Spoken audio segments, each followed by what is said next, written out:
The Wendigo, a creature from the mythology of Native Americans that lived in the region of northeastern United States and southeastern Canada. It's born from pure cannibalism, and its hunger is never satisfied.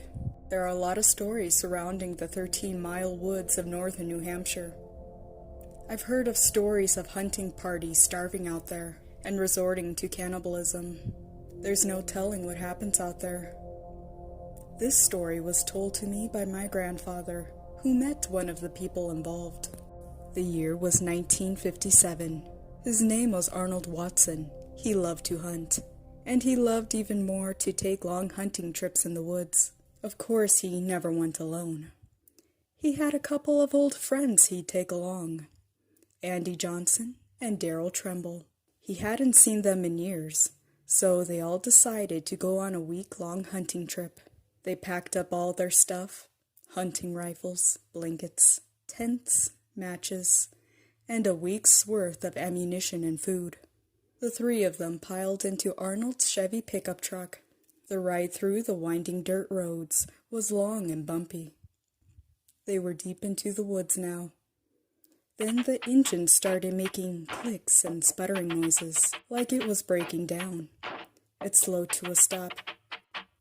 "God damn it!" said Arnold as he banged on the wheel. "Did you fill her up before we left?" asked Andy. "I must have forgotten," Arnold said as he sighed and sat back in his seat. "We might as well make camp near here, but I don't want to get too far from the truck." So they ventured in the woods a bit and found a small clearing near a river where they could set up their tents. It was already getting dark, so they started a fire, had a little something to eat, and went to bed.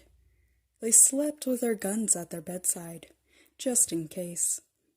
They all slept soundly through the night. Arnold was the first to awake. He stood up and stretched, letting out a long yawn. He stepped outside of the tent and rubbed his eyes. He couldn't believe what he was seeing. A bear had come and tossed everything about, and eaten almost all of their food. Arnold ran into the tent and grabbed his rifle and aimed at the bear. His running around had already startled the bear, and it had gotten away before Arnold could get a clear shot. "Andy, Darrell, get up! Damn bears got our food!" Andy and Darrell scrambled up. "What in the hell are you—" Darrell stared, open-mouthed, at the remaining scraps of their food. Most of the shotgun shells had been thrown into the river, and only a few unusable shells remained. "Holy shit! What are we going to do now? We ain't got nothing. No food, no ammo, no—" He was cut off by Andy. Just keep calm, Darrell. I think there's more ammo in the truck." He trailed off. "Do you guys know the way back to the truck?" Arnold asked nervously. I think it's this way, or no, this way." "Well, it might be this way," said Andy. Darrell smacked his hand on his face. "You ain't got a damn idea what you're talking about."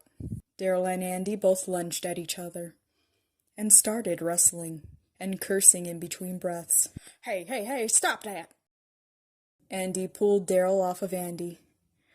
"We gotta get along. We're in a survival situation now. Ain't no fun and games. We could easily die out here and no one would ever find us. Our best bet would be to follow the river. Maybe we could find a town or a trading post or something." Darrell snapped. "A town? Up here? My ass. We're all alone out here. We'll never find our way out." Andy was always the weak one. Not very surprising that he would be the first one to break. They wandered along the banks of the river for a bit, cold and hungry. Night came, but they didn't stop. Sounds started to come from the woods next to the river, like twigs snapping and leaves crunching. Andy perked right up. "What the hell is that?" Andy whispered nervously. "Probably just a rabbit to us." Darrell snapped. "Don't be so worrisome." A couple of minutes passed, and Andy sat down to rest. I'll be a minute. Go on without me, he panted. You sure? Arnold asked. Yes, I won't be long, Andy assured. So they continued. A blood-curdling scream filled the air several seconds later. Daryl! Help me! The scream cut off quickly, to gurgling and sounds of something eating. Arnold and Daryl ran back along the stream, screaming Andy's name. They heard a snarl and saw the silhouette of a tall, thin, snouted figure, with something dripping from its mouth. It growled at them loudly and trotted off into the woods. What in the Lord's name was that? Asked Daryl. How am I supposed to know? Strike a match so we can find Andy. Daryl struck the match and looked in horror. Andy's mangled remains lay on the ground. His face was half devoured, with his skull showing. Blood and flesh covered his face. A whole section was torn out from his chest. His ribs were picked clean. His entrails were out and laying all over him, partly eaten. His thighs were ravaged. There were parts where his bone was showing in his leg. Worst of all, a horrifying expression was displayed on his face, like he was frozen in time as soon as he saw the creature. Oh my God! Daryl started mumbling gibberish, curled into a ball, and rocked slowly. Why him? Why? He stuttered. Arnold tried to comfort him, but he was hysterical. We gotta keep moving, buddy. We both loved him. But it's done now, and we gotta move on. Daryl cut him off. How could you say that? You act like you don't even care about him. I loved him like a brother. You don't even care. You don't even care, you selfish bastard. Daryl lunged at Arnold's throat. He gripped it tightly against the ground. Arnold struggled to get out of his grip. He kneed him in the stomach, and Daryl fell to the ground. Arnold started pounding him in the face. Daryl was helpless. Arnold picked him up and threw his head against a tree. Daryl slumped to the ground, leaving a thick streak of crimson blood going down the tree. His eyes turned black, and he was crazed with bloodlust. Arnold started chewing on Daryl's left arm, but then he snapped out of it. What have I done? He looked at his blood-covered hands. He stayed there with the bodies, not sleeping, just sitting, with a blank expression, thinking of what he'd done. Eventually, Arnold realized it was his duty to get back to town and tell people what had happened. He got up and started walking. He walked for hours.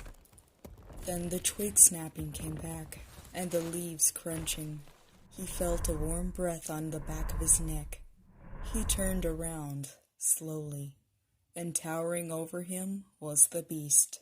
Glowing yellow eyes, antlers, and a body that seemed half-rotted. The rib cage was exposed, with rotting flesh in and around it. Blood and flesh dripped from his mouth, his face covered in raw muscle and deep cuts. And areas that weren't rotted, like his back and shoulders, were carpeted in short, patchy, light brown fur. One of its arms was completely rotted to the bone. Arnold screamed and ran, but it leapt and tackled him. It growled in his face and bit a chunk from his leg. Arnold screamed in agony, trying to escape from under it, and squirmed and kicked until he got free, and tried to start punching it. This only angered it more. It lunged at him, but this time Arnold moved out of the way, and the beast tumbled into the river. Arnold saw his chance. He tried his best to limp over to the river, where it was recovering from the fall. Despite the excruciating pain, he tackled the beast and pushed all of his weight onto its head. Trying to drown it, it snarled under the water and flailed its arms, but Arnold kept his grip. It slowly became weaker and weaker until it silenced completely. Arnold sighed in relief. and fell on his back onto the bank of the river. He rested for a while and tried to move on. He limped through the woods until morning, and he found a road. Thank God it's almost over, he thought. Arnold was on the road for only a short time before a truck came along. It pulled over, and the man scrambled out of the driver's seat and helped Arnold. "Jesus, man, what happened?" Arnold replied tiredly. "I'll explain soon. Water, a ride, please." The man looked befuddled. Of course. Let me help you into the car." Arnold climbed in and took a long swig of water from the man's bottle. He told the entire story to the man, the same one I just told you. That man was my grandfather. Arnold was taken to a hospital, but died soon due to an infection in the wound on his leg. Every once in a while, hunters will come back with stories of hearing loud, blood-curdling screams, or similar stories of cannibalistic beasts. Whether they're true or not, there's something lurking in the 13-mile woods. If you ever decide to take a trip there, and you find an old 50s truck or an abandoned campsite, turn back. For God's sake, turn back. And if you don't, God help you.